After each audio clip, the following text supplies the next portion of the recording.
അപ്പൊ ഇതൊന്നും അറിഞ്ഞില്ലേ? അതാ നോക്കൂ. ഞാൻ ഉറപ്പ് ജയിക്കുന്ന പറഞ്ഞ ഒറ്റ സ്ഥാനത്ത് കേരളത്തിലുള്ളൂ. ആരാ? അഖിൽ മാരാർ ജയിക്കുന്ന ഉറപ്പിച്ചു പറയുന്നത് ഒറ്റ സ്ഥാനാർത്ഥി ഉള്ളൂ. അതാണ് ഞാൻ പറഞ്ഞ സാധനം. മാമച്ചൻ വലിയ ഉള്ളിയാ. ഡൽഹി കണ്ടുപിടിച്ച ആളാ. ഇന്ത്യൻ രാഷ്ട്രീയ ചരിത്രത്തിൽ മാറ്റിവെക്കാൻ പറ്റാത്തൊരു അധ്യായം. എന്റെ പ്രിയപ്പെട്ട സുഹൃത്ത് സാഗർ പണി സിനിമയിൽ ഒരു ഡയലോഗ് പറഞ്ഞു, സുനിയൊക്കെ തട്ടി. അതുപോലെ ഞാൻ പറയുന്നു, തൃക്കാക്കരയിലെ കോട്ടയോ, ഏത് കോട്ട, എവിടുത്തെ കോട്ട, എല്ലാ കോട്ടയും പൊളിഞ്ഞു എന്നല്ലാതെ മറ്റൊന്നും പറയാനില്ല. ഇവൻ നിനക്കൊരു പരാജയമാണ് എന്നും. ഐ മീൻ ലോക പരാജയം. പിന്നെ തൃക്കാക്കര നീ എഴുതി വെച്ചു. അതാണ് ചോദ്യം. തൃക്കാക്കര കൺഫേം ആണോ? അത്ര ആത്മവിശ്വാസമാ? ഞാൻ 10 ദിവസം കൂടെ കഴിഞ്ഞാൽ ബിഗ് ബോസിൽ എത്ര ആത്മവിശ്വാസത്തോടു കൂടിയാണോ ഇത്തവണത്തെ കപ്പ് എനിക്കാണെന്ന് ഞാൻ ജൂനിയേഴ്സിനോട് പറഞ്ഞത്, അതേ വിളിക്കും കേട്ടോ. ഞാൻ വിളിക്കും 10 ദിവസം കഴിയുമ്പോൾ ഞാൻ പറയാം. അത്രയ്ക്കൊക്കെ വേണം. റിപ്പോർട്ടർ ചാനലിലെ അരുൺകുമാറിന് എന്റെ വാർത്ത ഞാൻ മുന്നിലാണെന്ന് വായിക്കുന്ന നിമിഷത്തിന് വേണ്ടി എന്നെ ഞാൻ കാച്ചില് പുഴുങ്ങണ പോലെ തിളച്ച വെള്ളത്തിലിട്ട് തോല് പൊളിച്ചില്ലെങ്കിൽ. തൃക്കാക്കരയിലെ റിസൾട്ട് ഞാനങ്ങ് പറയുകയാണ്.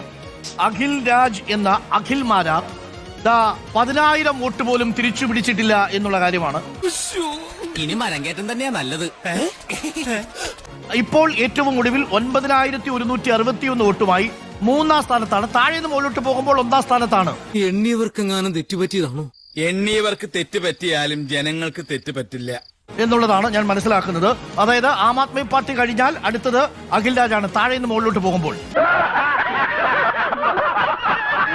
9,161 എവിടെ? തൃക്കാക്കരയിൽ. ഉമാ തോമസിനേക്കാൾ 24,000 വോട്ടുകൾക്ക് പിറകിലാണ് അഖിൽ രാജ് എന്ന അഖിൽ മാരാർ എന്ന. അപ്പൊ സന്തോഷമായല്ലോ എല്ലാവർക്കും. ഓക്കെ, ഡോക്ടർ അരുൺകുമാർ, നമ്മൾ ഈ അഖിൽ മാരാരിനൊന്നും ഈ സമയത്ത് അങ്ങനെ പറയാൻ പാടില്ല ഡോക്ടർ അരുൺകുമാർ. കാരണം പിണറായി വിജയൻ പിന്നിൽ നിൽക്കുന്ന സമയത്ത് എന്ത് അഖിൽ മാരാർ? അല്ല, അത് പറയണമല്ലോ. ആഗ്രഹം ഉണ്ടെങ്കിൽ നമ്മൾ കൊടുക്കണമല്ലോ. ആഗ്രഹം ഉണ്ടെങ്കിൽ നമ്മളത് പറഞ്ഞേ മതിയാവും. ഞാൻ അവന്റെ വീടിന്റെ മുമ്പിൽ ചവിട്ട് പൊട്ടിച്ചു വാഴാൻ വിട്ടു. അവൻ ചമ്മി പോയി കാണും. റിപ്പോർട്ടർ ചാനലിലെ അരുൺകുമാറിന് എന്റെ വാർത്ത ഞാൻ മുന്നിലാണെന്ന് വായിക്കുന്ന നിമിഷത്തിന് വേണ്ടി കാത്തിരിക്കുകയാണ്. ഈശ്വര, ഇവിടെ ആരില്ലല്ലോ ഇതൊന്ന് പറഞ്ഞു ചിരിക്കാനായിട്ട്.